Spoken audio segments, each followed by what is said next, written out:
தேவனுடைய பரிசுத்தமான நாமத்துக்கு ஸ்தோத்திரம் உண்டாவதாக. நான் வாசித்த சங்கீதம்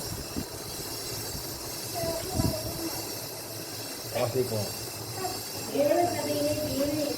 82 சங்கீதம் முதல் வசனத்தை வாசிப்போம்.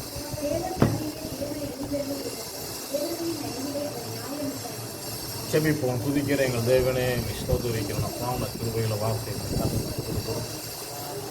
யாஷ்வா தேவனே நாளில் என்னோட எங்களோட பேசும் மாவட்டம் வங்கிப்படுது நாமத்தில் செபிக்கிறோம். ஆமென். நான் வாசித்த வேத பதிவில் தேவ சபையிலே தேவன் எழுந்தருளி இருக்கிறார். தேவர்களின் நடுவிலே அவர் நியாயம் விசாரிக்கிற தேவனாய் இருக்கிறார். அல்லேலூயா. நம்முடைய தேவன் நியாயம் விசாரிக்கிறார். நியாயம் எது நியாயம், எது நீதி, எது அநியாயம், எது அக்கிரமம், அந்த விசாரணைன்னு ஒன்று உண்டு. என்ன உண்டு? விசாரணை உண்டு. மனுஷன் செய்கிற ஒவ்வொரு காரியத்திற்கும் விசாரணை உண்டு. இப்போ நிறைய பேரை நம்ம நாட்டில் போலீஸ் விசாரிக்கிறன்னு அழைச்சி போயிடுவாங்க. அவங்க செத்து போயிடுவாங்க. அடுத்து அவங்க என்ன பண்ணிடுவாங்க? ஏதாவது பண்ணி எப்படியும் செத்துருவாங்கல்ல. ஆனால் இங்கே வேதம் சொல்லுது, அவர் என்ன செய்தாராம்?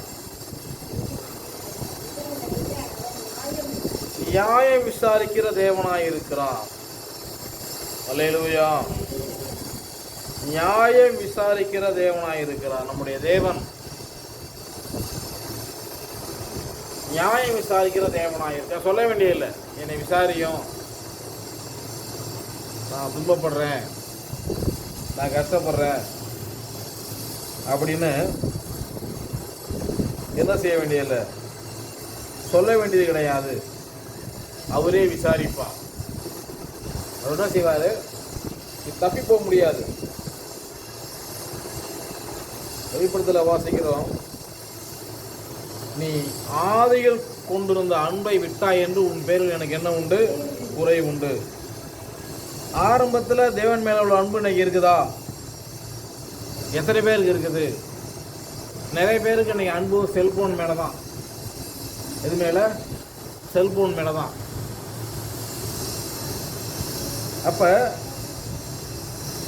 இந்த காரியத்தில் உண்மைத்தன்மை நம்ம தெரியணும்னா சொல்லுவாங்க, நமக்கு 6 அறிவு கொடுத்தாரு தான் யார் இல்லைன்னது. நம்ம ஆதி ஆமத்தை பார்க்கணும். எல்லா கனிகளையும் புசி, ஆனால் குறிப்பிட்ட மரத்தின் கனியை புசியாத என்று சொல்லி முழு சுதந்திர தேவன் கொடுத்துட்டார். எல்லாத்தையும் புசிக்கலாம், என்ன செய்யாத, அந்த கனியை மாத்திரம் புசிக்காத அப்படின்ட்டார். சொல்லிட்டு அவர் போயிட்டார். சொல்லிட்டு என்ன பண்ணாரு? அவர் போயிட்டார். இதான் உலகத்தினுடைய ஆரம்பத்தில் நியாய விசாரணை ஆரம்பிக்குது. இப்போ யாருமே கிடையாது. இந்த செல்போன் எதுக்கு? வர்ற செய்திக்கு பவுல் சொல்லணும், நம்ம தேவைப்பட்ட பேசணும். இதை தவிர மற்ற விதங்களில் தவறாக பயன்படுத்தும், அதை விசாரிப்பான். என்ன பண்ணுவார்? விசாரிப்பா. எப்படியெல்லாம் விசாரிக்கணும் அப்படியெல்லாம் விசாரிப்பா. எப்படியெல்லாம் விசாரிக்கணும் என்ன பண்ணுவார்? அப்படியெல்லாம் அவர் விசாரிக்கிற தேவனாய் இருக்கிறார்.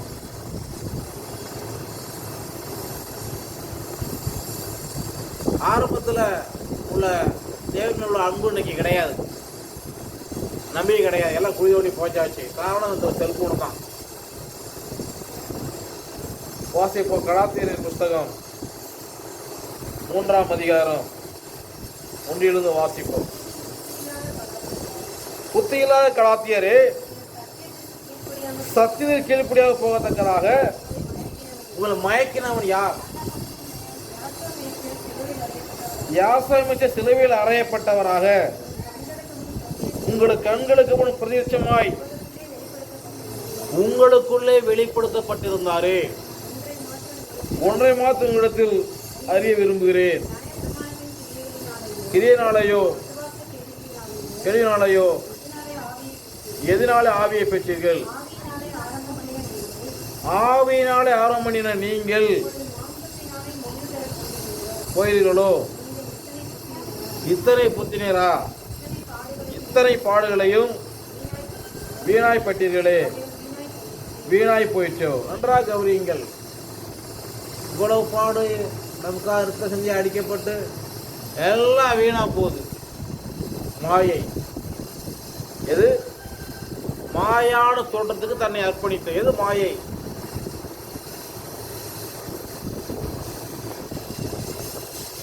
மாயை. அதனால என்னாச்சு? ஜபம் கிடையாது, வேதவாசிப்பு கிடையாது, பரிசுத்தம் கிடையாது, மனம் போட வாழ்ந்து கொள்ளுதல். இவர்கள் தேவன் நியாயம் விசாரிப்பார். தப்பிக்கவே முடியாது. என்ன செய்ய முடியாது? தப்பிக்கவே முடியாது. தேவ சபையில தேவன் எழுந்தல் இருக்கிறார். தேவனுடைய நியாயம் விசாரிக்கிறார். 2ஆம் வசனம் வாசிப்போம். எதுவரைக்கும் நீங்கள் அநியாய தீர்ப்பு செய்து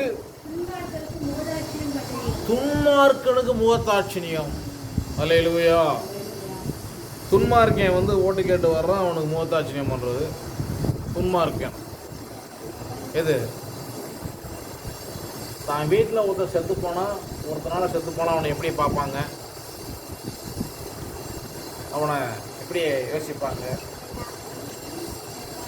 இப்போ எவ்வளோ பேர் ஒருத்தர் கொண்டாலும் அவங்க மேலே நட்பு வச்சிருக்கிறாங்க. என்ன அதெல்லாம் இதெல்லாம் சரியானதெல்லாம் மாயை. இதெல்லாம் என்ன உண்டு? மேற்கோட்டு தண்டனை உண்டு. என் கீழ்கோட்டில் தப்பிக்கலாம். எங்கே? தேவனுடைய பார்வையில் ஒருவரும் தப்பிக்க முடியாது. தொடர்ந்து வாசிப்போம்.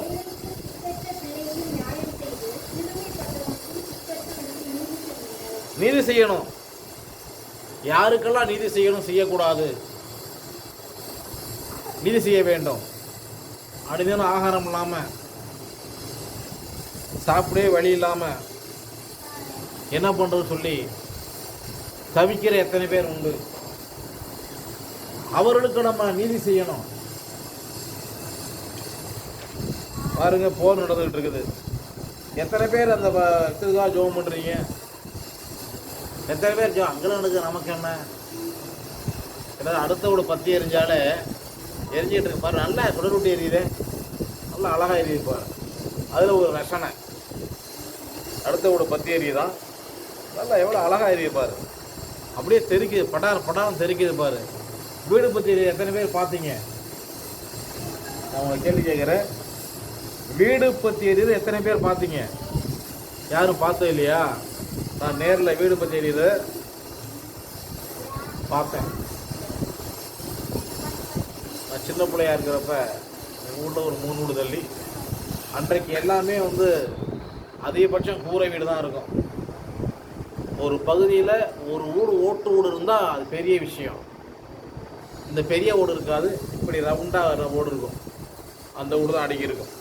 அப்படி ஒருத்தர் இருந்தாலும் அந்த ஊரில் பெரிய பணக்காரன். வீடு யாரு? நான் கட்டல, என் பாட்டன் கட்டினாமா.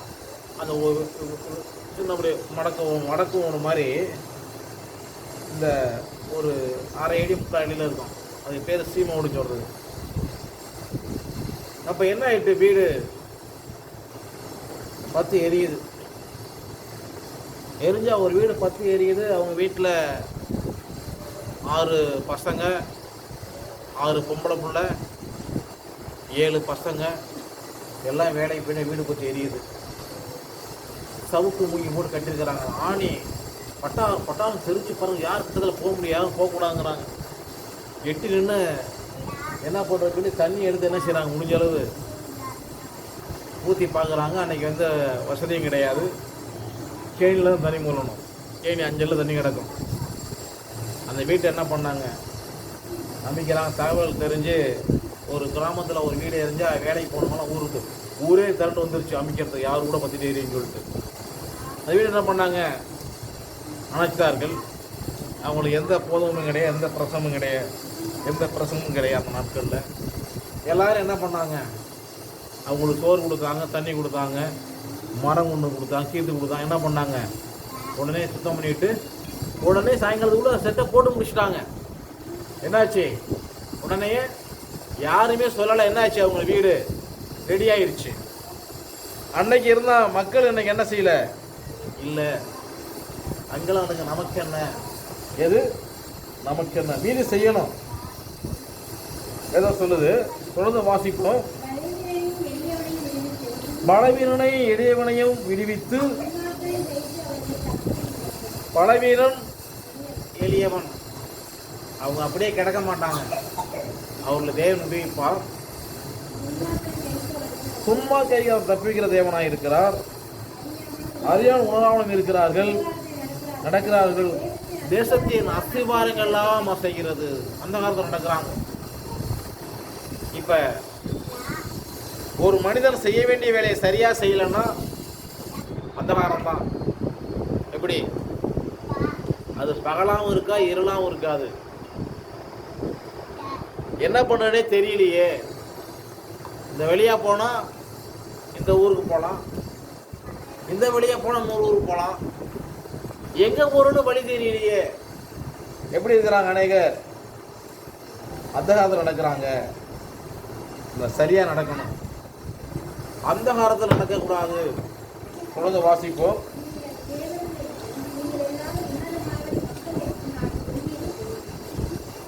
நம்ம உன்னதமான தேவனுடைய பிள்ளைகள், சங்கீதம் 91 சொல்லப்பட்டிருக்கு, உன்னதமானவரின் மறைவில் இருக்கிறவன். உன்னதமானவருடைய மறைவுக்குள்ள ஒரு மனுஷன் இருக்கணும். இருந்தாதான் சருவோட நிலை தங்க முடியும். இல்லைன்னா நிழலே அடிக்க மாட்டேங்குது, நான் ரொம்ப கஷ்டப்படுறேன், நான் வறட்சியாக இருக்கிறேன், என்ன மாதிரி யாருமே கஷ்டப்பட்டதில்லை, நான் ரொம்ப துன்பப்படுறேன். மறைவுக்குள்ள வந்தால் நான் துன்பம் போகும். வந்தேன்னு சொல்லிக்கிட்டு வராமல் இருக்கிறது. எப்படி ஏசாயா சொல்றாரு, அவர்கள் வாயினால் என்னை அறிக்கையிடுகிறார்கள், அவன் இருதயமும் தூரமாக இருக்குது. செபிக்கிறோம், தோத்துறோம் வாயில, உள்ளம் கிடையாது.